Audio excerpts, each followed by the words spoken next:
Ruhiy zo'ravonlik oqibatlari va ularni oldini olish. Zo'ravonlik nima? Bu insonlarga ham jismoniy, ham ruhiy bosim o'tkazish, azoblash, paydo bo'lish sabablari. Ota-ona tarafidan muntazam qo'rqitish, kuch ishlatish. Maktabda tengdoshlar tarafidan masxaralash, ajratib qo'yish. Atrofdagilar tomonidan tahqirlash, yerga urish kabi sabablar tufayli paydo bo'ladi. Zo'ravonlik oqibatlari qanday? Jamiyatdan qochish, loqaydlik va qo'rquv.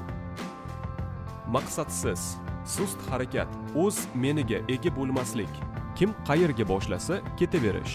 Qanday oldini olish mumkin? Agar bola xato qilgan bo'lsa, holi joyida vazminlik bilan tushuntirish kerak. Bu holatlarni takrorlamaslik yo'lini ko'rsatish kerak. O'zini boshqarishga o'rgatish kerak. Unutmang, zo'ravonlikni tug'diradi. Birgalikda zo'ravonlik oldini olaylik.